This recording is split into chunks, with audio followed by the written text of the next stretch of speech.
दोस्तों, हर हर महादेव जी। कैसे हैं आप लोग? उम्मीद करती होंगी बहुत अच्छे होंगे। तो आज मैं यूपी बोर्ड में पूछे जाने वाले क्वेश्चन, जो भौतिक विज्ञान के शॉर्ट क्वेश्चन पूछे जाते हैं, उसके इम्पॉर्टेंट टॉपिक को दिखाऊंगी और आंसर सहित बताऊंगी। तो अगर आप लोग तैयार हैं तो आ जाइए, हम अपने टॉपिक पे आते हैं। तो हम लोग आ गए हैं अपने टॉपिक पे। हमारा टॉपिक ये है भौतिक विज्ञान का, कक्षा 12 का है ये। तो अर्धचालक का उदाहरण क्या होता है? ये होता है हमारा सिलिकॉन। अर्धचालक का उदाहरण सिलिकॉन होता है दोस्तों। अब हमारा सेकंड है, अर्धचालक में ताप बढ़ाने पर चालकता कैसे होता है? तो ये बढ़ जाता है, इसका चालकता जो है दोस्तों वो बढ़ जाता है। अब थर्ड है, शुद्ध अर्धचालक को क्या कहते हैं? शुद्ध अर्धचालक को हम अंतस्थ चालक अर्धचालकता कहते हैं। और हमारा चौथा है ये, डोपिंग किसे कहते हैं? डोपिंग किसे कहते हैं? तो अशुद्धि मिलने की प्रक्रिया को डोपिंग कहते हैं। अशुद्धि मिलने की प्रक्रिया को डोपिंग कहते हैं दोस्तों। यहाँ तक तो आपको समझ में आ ही गया होगा। तो हम आते हैं अपने पाँचवें पे। पाँचवा हमारा यन प्रकार अर्धचालक में मुख्य वाहक कौन होते हैं? तो हमारे इसका वाहक होता है इलेक्ट्रॉन दोस्तों। इसका वाहक हमारा होता है इलेक्ट्रॉन। अब हम आते हैं अपने छठे पे। छठा हमारा है, पी प्रकार अर्धचालक में मुख्य वाहक कौन होते हैं? तो ये होता है हमारा होल। ये हमारा होता है होल। इसका पी प्रकार अर्धचालक का जो होता है वाहक, वो होल होता है। अब हमारा आता है सत्वें। यहाँ जो यन है और यहाँ जो पी है, इन दोनों का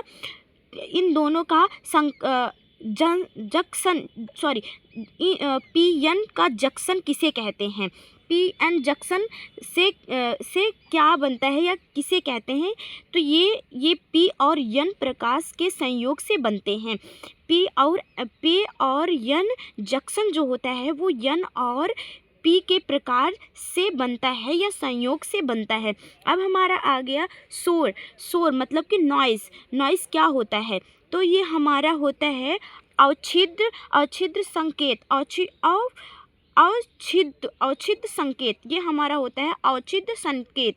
तो हमारा आ गया ट्रांसमीटर का कार्य क्या होता है? ट्रांसमीटर का कार्य क्या होता है? तो संकेत को प्रेरित करना इसका कार्य होता है। ओके दोस्तों, हमारा ये लास्ट है 10वां। तो 10वां में है ये हमारा रिसीवर का कार्य क्या होता है? रिसीवर का कार्य क्या होता है? संकेत को प्राप्त करना ही रिसीवर का कार्य होता है। यहाँ तक तो दोस्तों हम लोगों ने देख लिया। अब हम आते हैं अपने दूसरे वाले पे। तो हमारा ये दूसरा है दोस्तों, ये रहा हमारा ये दूसरा है। तो दूसरे पे हमारा 11वां पे क्या है?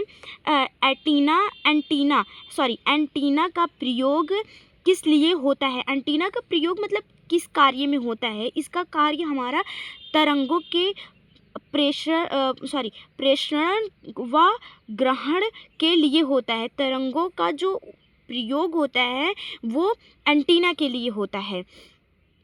तो हमारा आगे अब 12वां में है हमारा, संचार में प्रयुक्त तरंगों में कौन सी होती है? तो इसमें हमारा विद्युत चुंबकीय तरंगे होता है दोस्तों। अब हमारा गया 13वां में है, उपग्रह संरचना में किस तरंग का प्रयोग होता है? तो इसमें माइक्रोवेट का प्रयोग होता है दोस्तों। तो हम आते हैं अपने चौथे पे।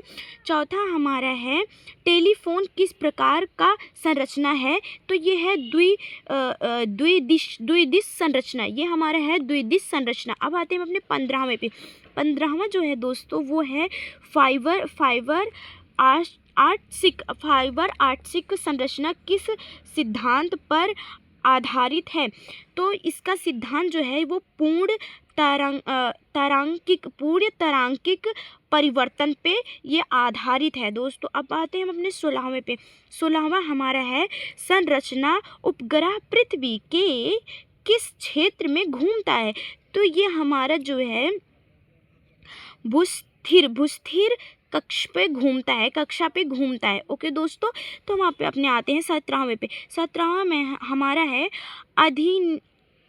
आधुनिक संरचना में किस संकेत का अधिक प्रयोग होता है। तो डिजिटल संकेत डिजिटल संकेत, ये हमारा डिजिटल संकेत है। तो डायोड का मुख्य कार्य क्या होता है? तो डायोड का मुख्य कार्य हमारा धारा को एक दिशा में प्रवाहित करना ही डायोड का मुख्य कार्य है।